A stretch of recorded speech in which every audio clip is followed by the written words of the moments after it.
इस वीडियो में हम समझेंगे हाउ अ कंप्यूटर और laptop connects to a home और ऑफिस नेटवर्क। जो होम और ऑफिस कंप्यूटर और लैपटॉप होते हैं, वो नेटवर्क में 2 टाइप से कनेक्ट होते हैं। एक वायर्ड नेटवर्क या कि वायरलेस नेटवर्क। और नेटवर्क के अलग-अलग कंपोनेंट होते हैं like network switch, network router, internet, network rack. तो हम आगे इन सब कंपोनेंट के बारे में समझेंगे।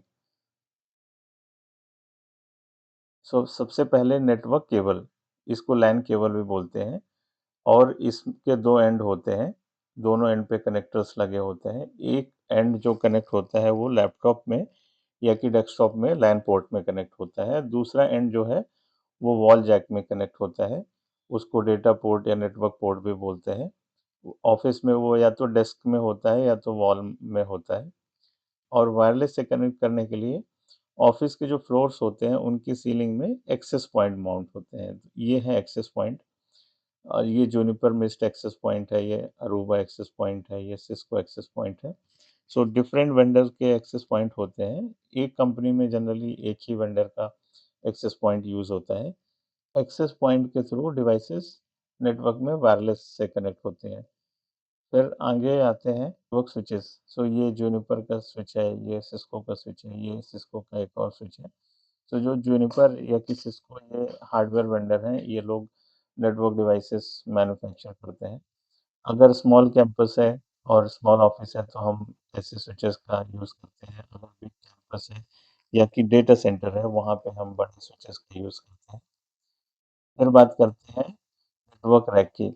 जो सर्वर रूम होता है, उसके अंदर ऐसे नेटवर्क के रैक्स लगे होते हैं। नेटवर्क रैक में नेटवर्क का राउटर होता है, स्विच होता है, फायरवॉल होता है और पैच पैनल होता है, सर्वर्स होते हैं और स्टोरेज डिवाइसेस होते हैं, पावर डिस्ट्रीब्यूशन यूनिट्स होते हैं, कूलिंग सिस्टम होता है, पावर सप्लाई होता है। और अगर हम इसको थोड़ा पास से देखें तो जो केबलिंग होती है नेटवर्क की, वो सीलिंग से या कि फ्लोर से आके और पैच पैनल में कनेक्ट होती है। पैच पैनल से छोटे-छोटे लैन केबल्स जो है वो स्विचेस में कनेक्ट होते हैं। और सर्वर रूम का सबसे ज़रूरी चीज़ होता है वहाँ की कूलिंग।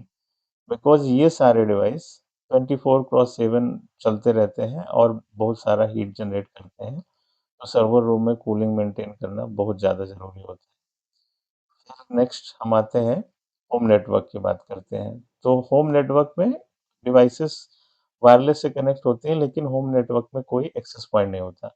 वहाँ पे ऐसा नेटवर्क राउटर होता है और उसमें ऐसे एंटीनास लगे होते हैं। किसी-किसी राउटर में 2 एंटीना होंगे, किसी में 4 होंगे, based on different vendors.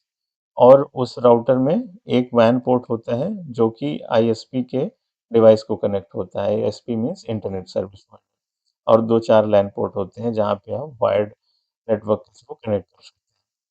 But home network में मोस्टली डिवाइसेस वायरलेस के थ्रू ही कनेक्ट होती हैं, जैसे लैपटॉप हो गया, स्मार्टफ़ोन हो गया, टैबलेट हो गया और कुछ सेंसर्स मॉनिटरिंग हो गई और वाईफ़ाई कैमरा हो गया।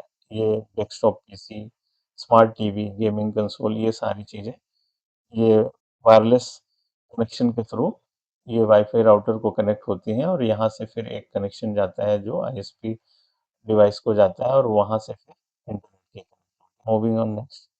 तो कोई भी डिवाइस को नेटवर्क में काम करने के लिए 2 चीज़ें सबसे ज़्यादा ज़रूरी हैं। पहला उसका मैक एड्रेस और दूसरा आईपी एड्रेस।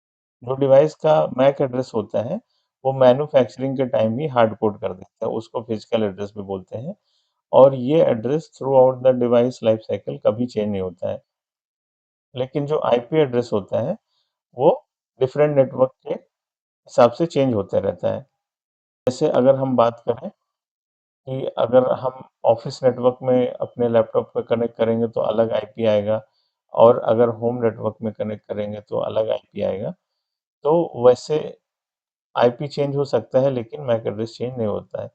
और अगर हमको देखना है एक विंडोज़ बेस्ड सिस्टम में कि उसका आईपी एड्रेस क्या है, तो Windows plus are button press करना है, फिर सीएमडी टाइप करना है और एंटर करेंगे तो कमांड प्रॉम्प्ट ओपन हो जाएगा ऐसा। कमांड टाइप करना है आईपी कॉन्फिग स्लैश ऑल और एंटर करेंगे तो ऐसा आउटपुट आएगा और आप वहाँ पे डिवाइस का मैक एड्रेस, आईपी एड्रेस, उसका gateway, DHCP server, DNS server, वो सारी डिटेल्स देख सकते हैं। अगर यही चीज़ हमको जीयूआई से देखनी है, तो उसके लिए हमको विंडोज़ प्लस आर प्रेस करना है, देन ncpa.cpl टाइप करके एंटर करेंगे, तो कंट्रोल पैनल खुलेगा और जहाँ पे नेटवर्क के आइकन्स दिखेंगे, उसमें आप राइट क्लिक करके और स्टेटस में जाएँगे, देन स्टेटस की विंडो ऐसे खुलेगी। वहाँ पे डिटेल्स में क्लिक करेंगे तो नेटवर्क कनेक्शन डिटेल्स की विंडो ऐसे खुलेगी। फिर आप यहाँ देख सकते हैं physical address, IP address, subnet mask, default gateway, DHCP server, DNS server, इन सारी चीज़ों के बारे में हम आगे भी बात करेंगे। That is how computer gets connected to network and gets an IP, और उसके बाद we are ready to go. So that is all. Thank you.